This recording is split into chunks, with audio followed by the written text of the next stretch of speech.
तो काम आ जाएगा, लेकिन ये भाव आ जाए कि ये मेरे नारायण का रूप कितना सुंदर है, तो फिर काम नहीं आएगा।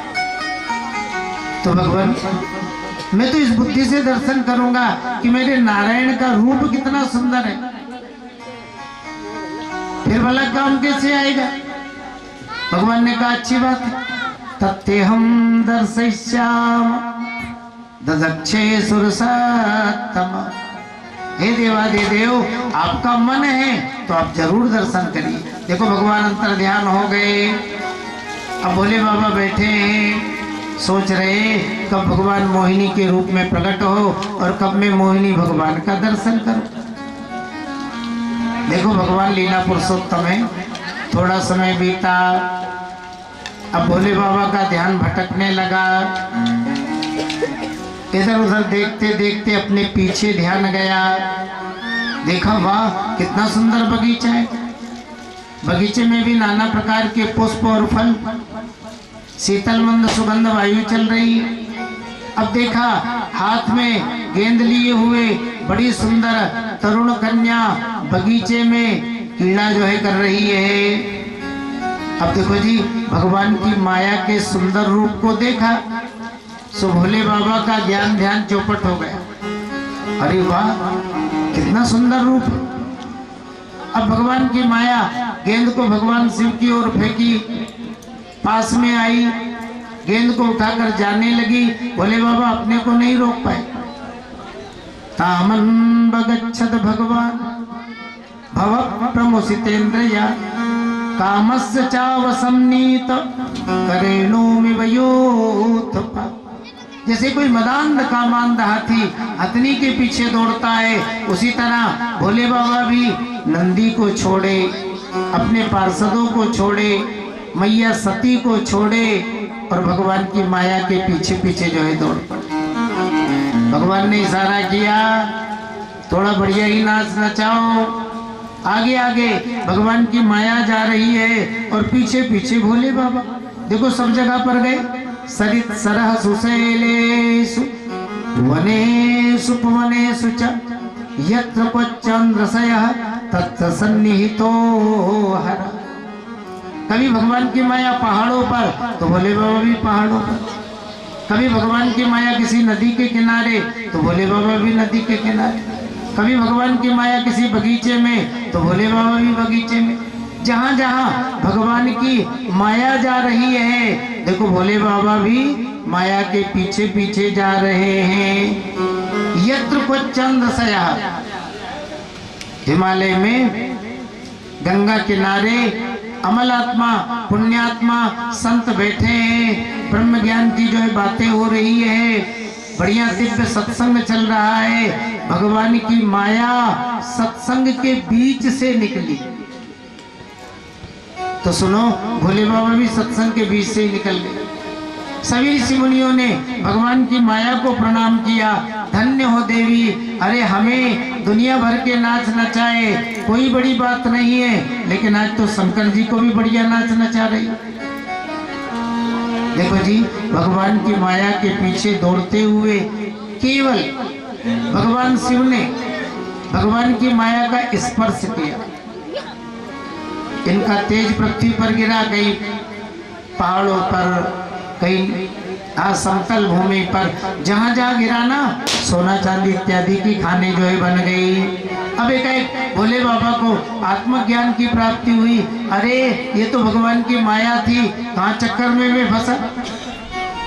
इधर भगवान नारायण प्रकट हो गए। भोले बाबा मेरी माया को देखना है या और देखोगे? अब भोले बाबा क्या कहते, या देवी सर्वभूतेषु विष्णुमायेति संस्थिता नमस्तस्यै नमस्तस्यै नमस्तस्यै नमो नमः। भगवान आपको भी प्रणाम है और इस अघटित घटना को घटित करने वाली आपकी माया को भी प्रणाम है। देखो जी, हमें माया से मुक्त होना चाहिए, ये कहना सरल है, लेकिन माया से मुक्त होना बड़ा कठिन। अरे अपन तो कलयुगी कीड़े हैं। शिव चतुरानन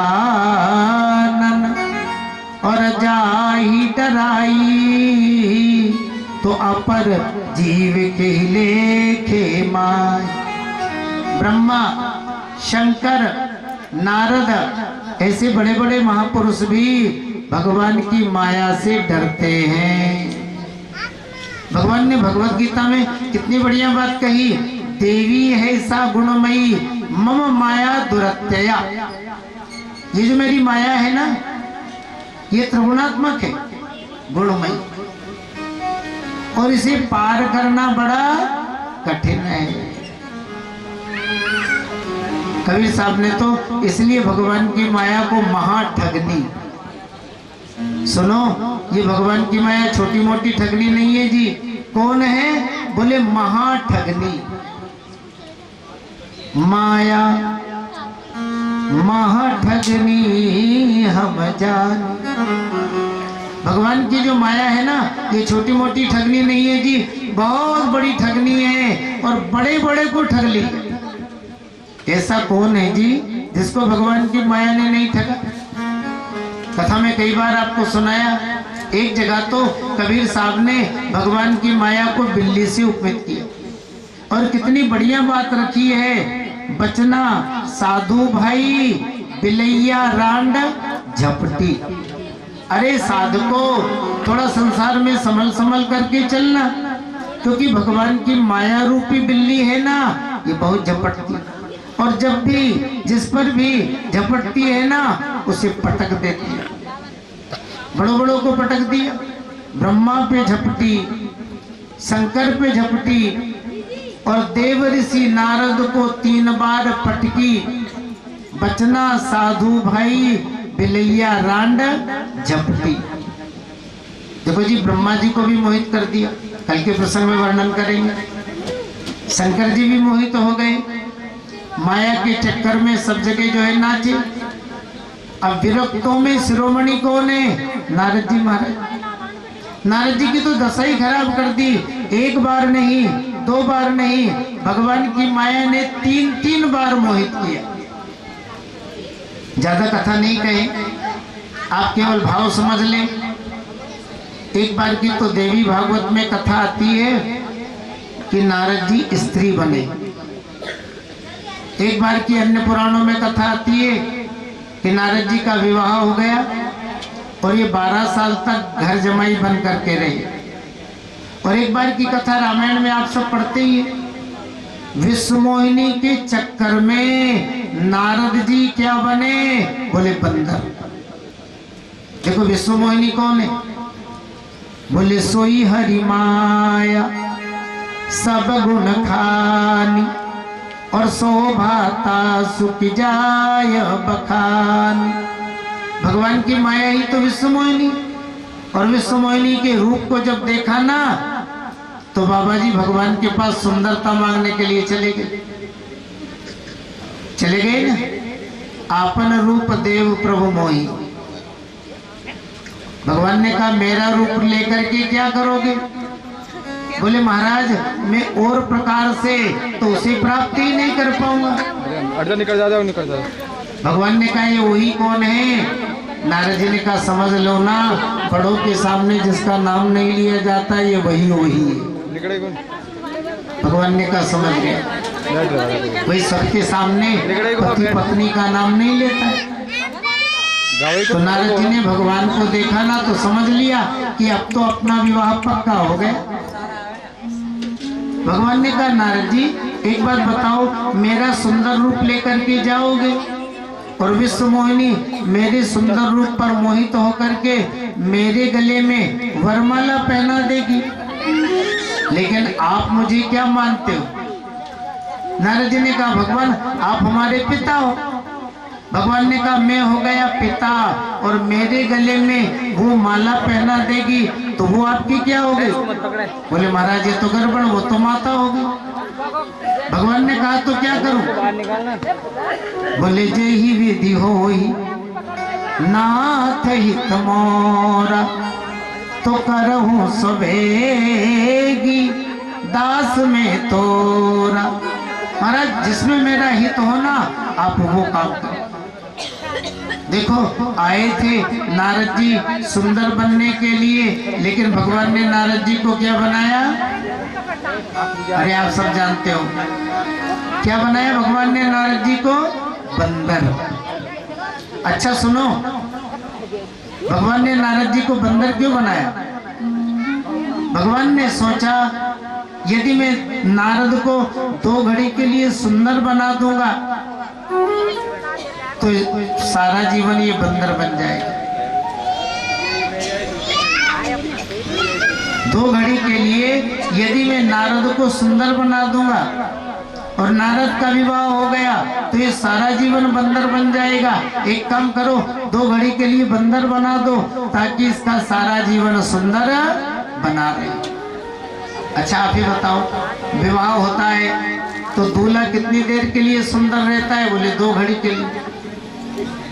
जब तक विवाह नहीं हुआ ना तभी तक वो सुंदर है। विवाह होने के बाद में सुंदर है क्या? नहीं जी। पत्नी घर में आ जाए ना तो फिर आदमी सारा जीवन बंदर बन जाता है। नारी विवश नर सकल गुसाई और नाचे नट मरकट की नाई। तो भगवान ने बंदर बनाया। बंदर बनकर के नारद जी विश्व मोहिनी के सामने जो है नाचे। तो मतलब कहने का भगवान की जो माया है भैयाओं, इसे पार करना बड़ा कठिन है।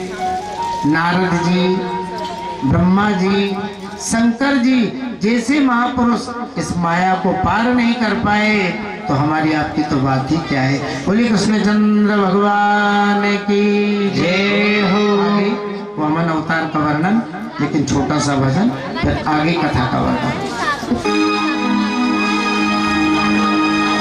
जाने किस किस को क्या की चिड़ैया, माया की चिड़ैया, देखो माया की चिड़ैया।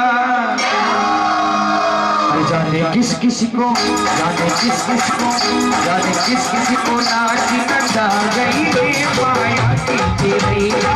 किस किस को नाच नचा गई रे माया की चिड़ैया। किस किस को नाच नचा गई रे माया की चिड़ैया। किस किस को नाच नचा गई रे माया की चिड़ैया। माया की चिड़ैया भैया, माया की चिड़ैया, माया की चिड़ैया भैया, माया की चिड़ैया, माया की चिड़ैया जी, माया की चिड़ैया, माया की चिड़ैया, माया की चिड़ैया। किस किस को जाने, किस किस को जाने,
चिड़ैया के कई पे बैठी, वो तो राम जी को,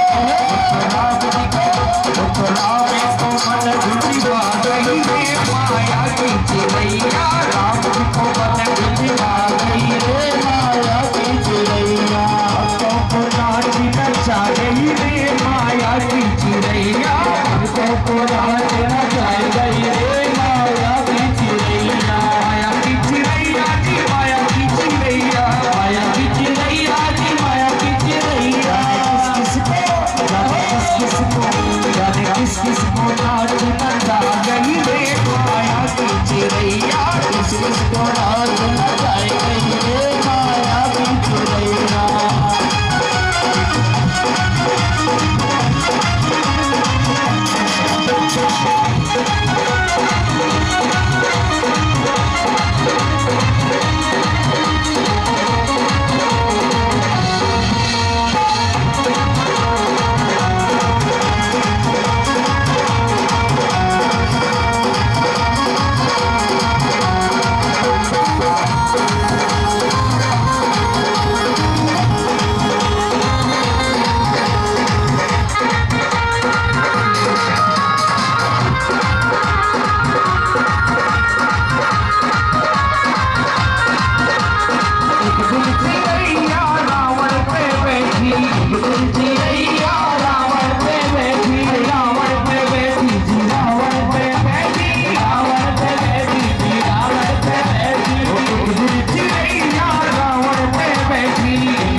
क्या आराधना करता है। महाराज बलि भी दैत्यों के साथ इतने बलवान हो गए कि महाराज इन्हें युद्ध भी नहीं करना पड़ा। देवता लोग स्वर्ग छोड़कर अंतरिक्ष में चले गए और महाराज बलि पर स्वर्ग का अधिकार हो गया। माता अदिति ने पयोव्रत का पालन किया। भगवान नारायण ने इनको आश्वासन दिया, मैं आपके पुत्र के रूप में अवतरित होऊंगा। माता अदिति कश्यप जी के आश्रम में रहकर नियम संयम का पालन कर रही है। सारे ग्रह नक्षत्र अनुकूल थे। श्रोणायाम श्रावण द्वादश्याम मुहूर्ते अभिजिति प्रभु सर्वे नक्षत्र ताराद्यास चक्रुस्त जन्मदाक्षण। भादो शुक्ल पक्ष द्वादशी को भगवान अभिजित मुहूर्त में कश्यप जी के आश्रम में जो है प्रकट हुए। बोलिए वामन भगवान की जय हो। चारों ओर जय जयकार हो रहा है। देवता लोग आकाश में शंख मृदंग नगाड़े बजा रहे हैं। अप्सराएं नृत्य कर रही है। गंधर्व लोग इनका यशोगान कर रहे हैं। सिद्ध लोग आकाश से पुष्पवृष्टि कर रहे हैं। अब ब्रह्मा जी सभी देवताओं को लेकर यहाँ उपस्थित हुए।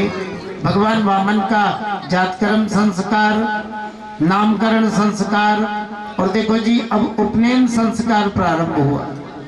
सावित्री देवी ने इन्हें गायत्री मंत्र सुनाया, बृहस्पति जी ने जनेऊ पहनाई, माता अदिति ने कोपनी प्रदान की, कश्यप जी ने मेखला प्रदान की, आकाश ने छत्र, चंद्रमा ने दंड, ब्रह्मा जी ने कमंडल, सप्तऋषियों ने कुसा और भगवती दुर्गा देवी ने इन्हें भिक्षा पात्र दिया। अब देखो जी उपनयन संस्कार के उपरांत में भिक्षा मांगी जाती है। तो भगवान वामन भी अपने गुरुदेव बृहस्पति जी से आज्ञा लेकर के महाराज बलि के यज्ञ मंडप में भिक्षा मांगने के लिए चले। भाई नीति में शुक्र नीति सबसे बढ़कर है। शुक्राचार्य जी ने सोचा जो अश्वमेध यज्ञ कर लेता है उसका स्वर्ग पर हमेशा हमेशा के लिए अधिकार हो जाता है। सो नर्मदा नदी के उत्तर तट पर अश्वमेध यज्ञों का अनुष्ठान रखा। 99 अश्वमेध यज्ञ पूर्ण हो गए। 100 अश्वमेध यज्ञ प्रारंभ होने जा रहा है। भगवान वामन रूप में महाराज बलि के यज्ञ मंडप में दान लेने के लिए पधारे। आप थोड़ा विचार करें, राजा बलि का ये कितना बड़ा सौभाग्य। संसार को देने वाला नारायण उनके दरवाजे पर मांगने के लिए आ रहा है। अरे हम सब भगवान से ही तो मांगते हैं।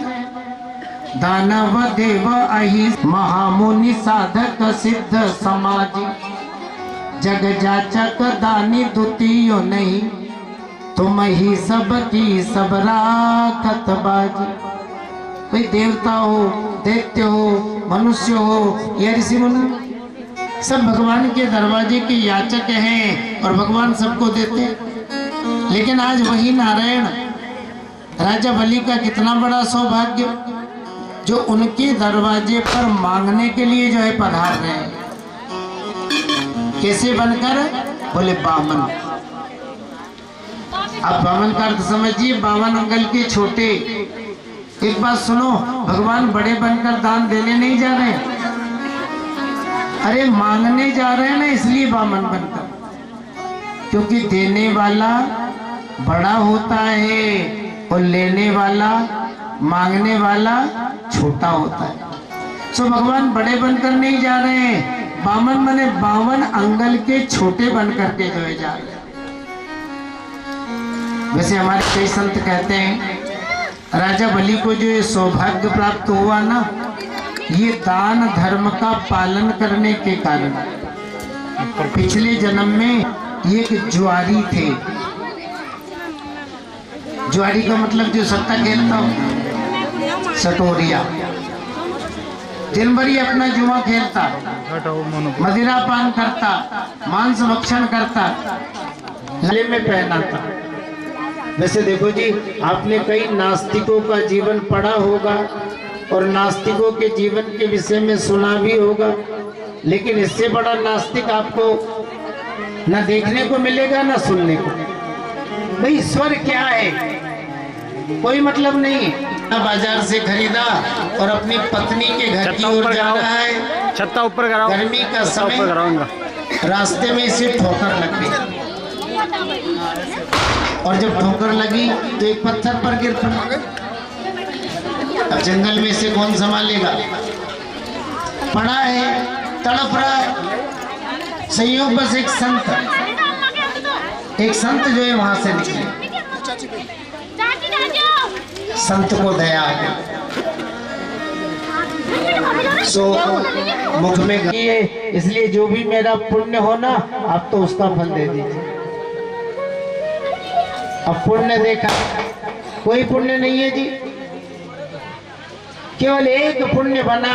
एक संत के दबाव में एक अपवित्र माला, शिवार्पणमस्तु। क्या दिया जाए? धर्मराज जी चक्कर में पड़ गए। महाराज ब्रह्मा जी के पास गए, ब्रह्मा जी से निवेदन किया, पितामह इसे क्या दिया जाए? क्योंकि इसने अंतिम समय एक माला भगवान शिव को अर्पित की।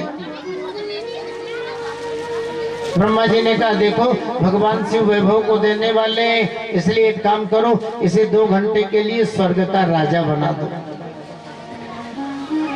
देखो जी, भगवत कृपा से इस ज्वारी का ज्ञान बना रहा है।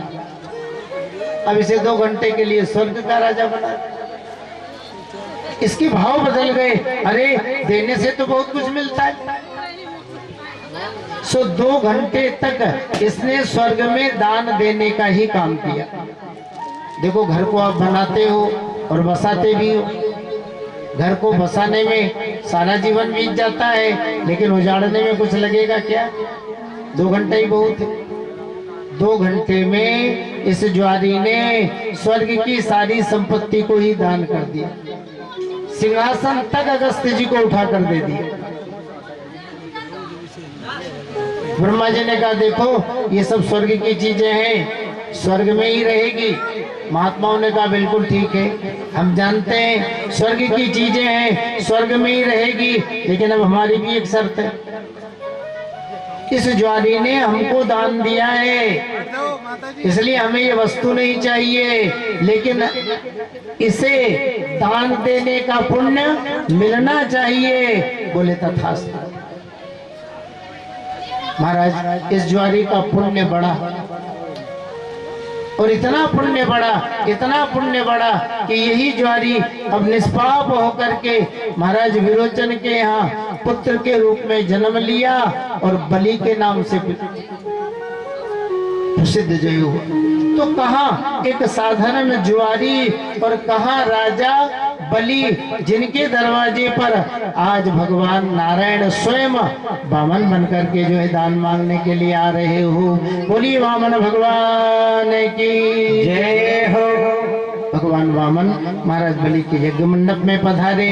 भगवान वामन के सुंदर रूप को देख करके महाराज बलि गदगद हो गए, यज्ञशाला से बाहर आ गए।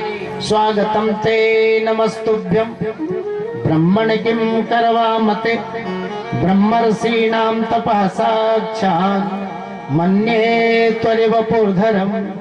अद्यना पितरस्तप्त अद्यना पावितं कुलम्, अद्य स्विष्ट क्रतुरयम् यद् भवानागतो ग्रह। हे ब्राह्मण देवता, आपका स्वागत है जो आप हमारे इस यज्ञ में दान मांगने के लिए आए। आपकी जो भी इच्छा हो मांगो। हाथी, रथ, घोड़ा, सोना, भूमि, कंबल, वस्त्र, आप जो भी मांगोगे मैं आपको दान दूंगा।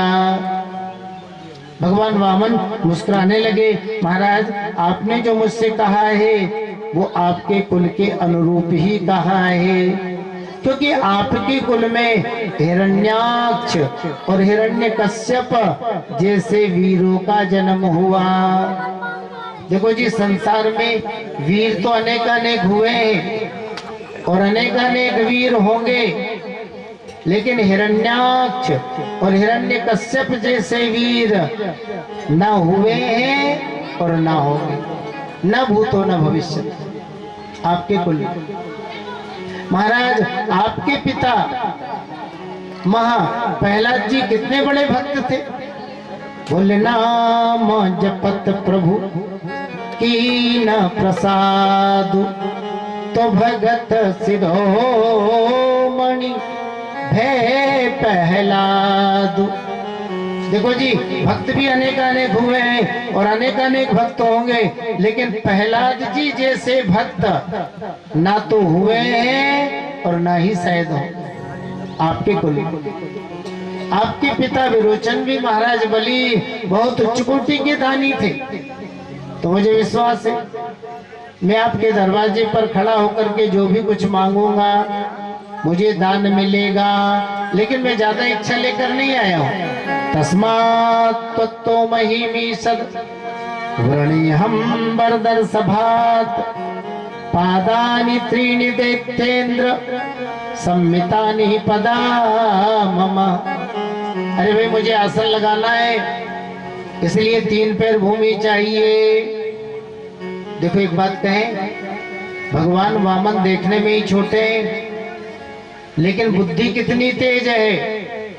3 पैर भूमि मांग रहे हैं और वो भी बड़ी चतुराई से, पदह ममा, अपने पैर से, क्योंकि मुझे स्वयं को आसन लगाना। राजा बलि हंसने लगे, अरे ब्राह्मण, बातें तो बड़ी बूढ़ों की तरह कर लेते हो, लेकिन तुम तो बालक हो, तुम्हारी बुद्धि भी बालकों जैसी है। तीनों लोगों के राजा बलि से मांग रहे हो और वो भी 3 पैर भूमि। अरे 3 गांव ले लो, 300 गांव मांग लो, तो भी मैं आपको दान दूंगा। भगवान वामन मुस्कुराने लगे, महाराज बलि, मनुष्य को चाहिए जो मिल जा रहा है ना, उसी में संतोष कर। त्रिविक्रमेण संतुष्टो द्वीपे नापी न पूरयेत 9 वर्ष समेतेन सप्तदीपक बरे छया। देखो भैयाओ, जितना अपने भाग्य में है उतना मिलेगा, और जो प्रारब्धवश मिल रहा है उसमें संतोष कर लेंगे, तब तो जीवन सुख से बीतेगा। और प्रारब्ध में नहीं है, उसको पाने के लिए प्रयास करेंगे तो रात दिन दौड़ते रहो, कुछ भी हाथ नहीं लगेगा। इसलिए जो मिल रहा है उसमें संतोष करो। हाँ, जो मिल रहा है उसमें संतोष कर लेंगे तो जीवन सुख से बीतेगा, शांति से बीतेगा, संतोष पूर्वक बीत जाएगा। और नहीं तो जो 10, 20, 50 भय, 100 हो या 1000 तू लाख मांगेगी, कोटि अरब खरब असंख्य पृथ्वी पति बनने की चाह जगेगी।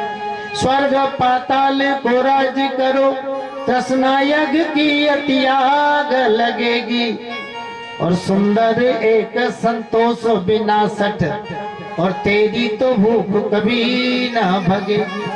तो महाराज मुझे आसन लगाना है, 3 पैर भूमि चाहिए। देखो गुरु गुरु ही होता है। शुक्राचार्य जी समझ गए, यज्ञशाला से बाहर आ गए। बलि, ये जो ब्राह्मण सामने खड़ा है ना, मना कर दो, मैं दान नहीं दूंगा, क्योंकि साक्षात नारायण है। 3 पैर भूमि का दान मांगा है।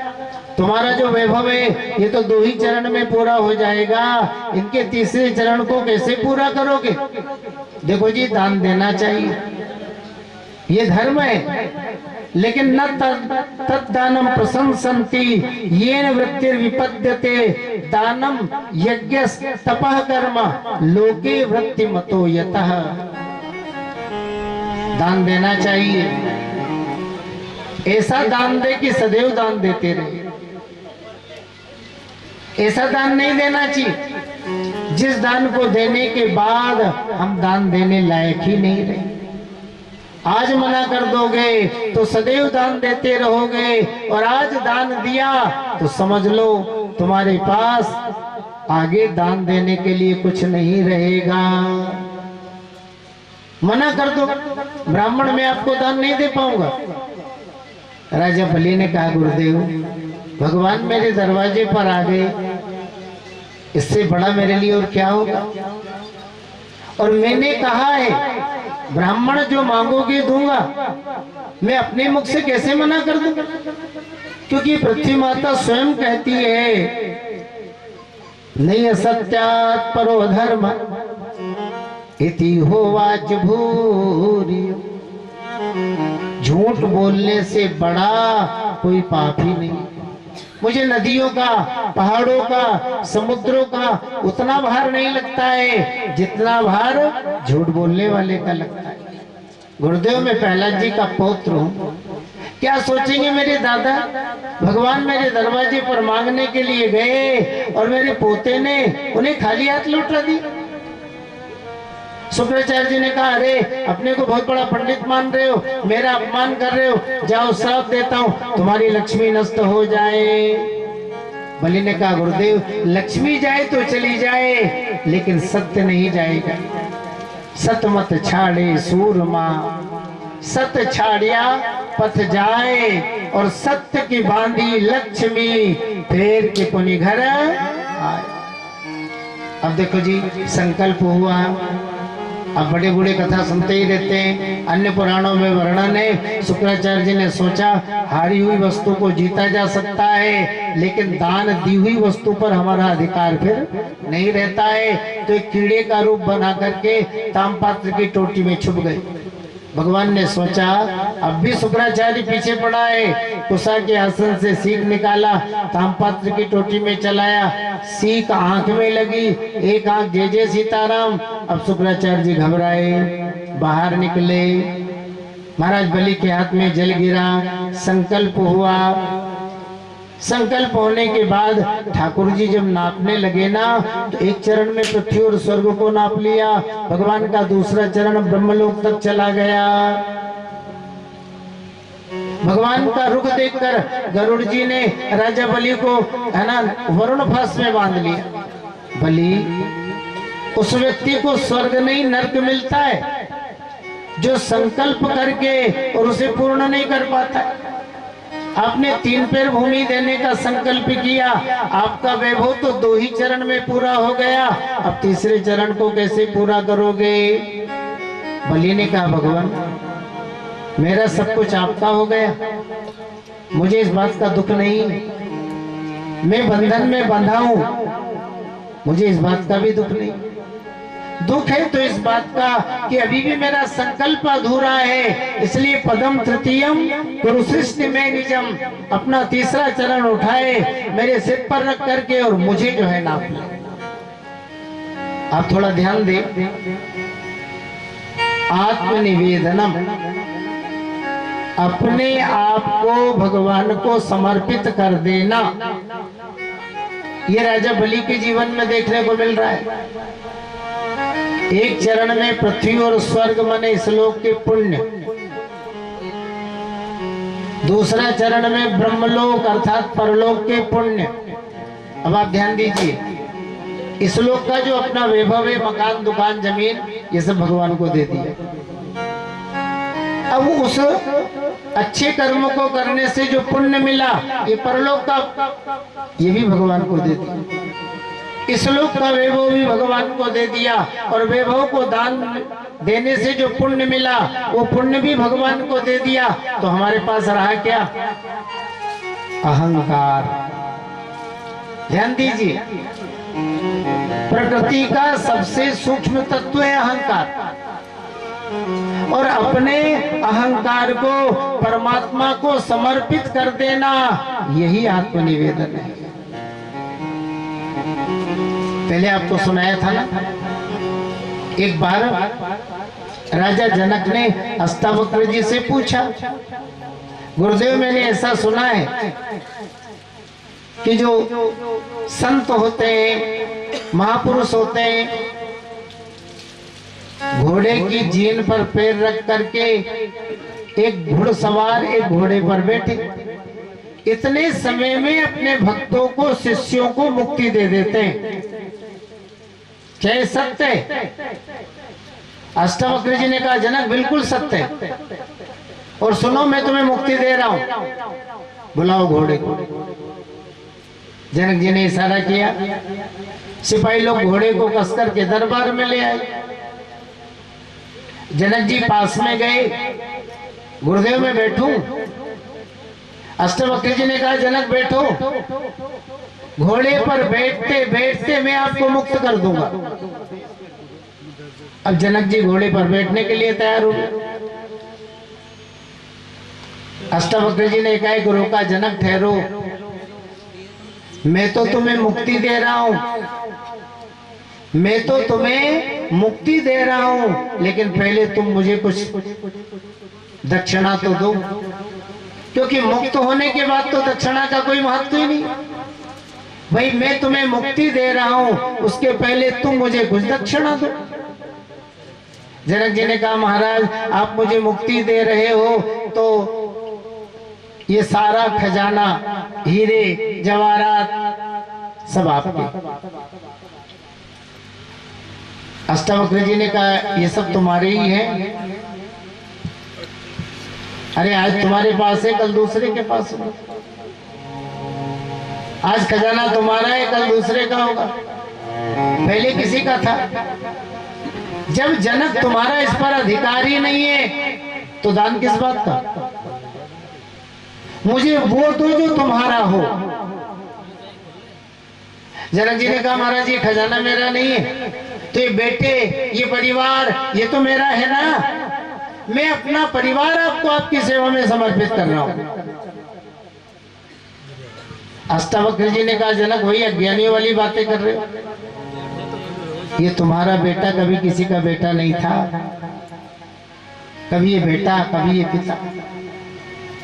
आज परिवार तुम्हारा है, तुम इसके मालिक हो, कल इस परिवार का मालिक कोई दूसरा था, कल कोई तीसरा होगा।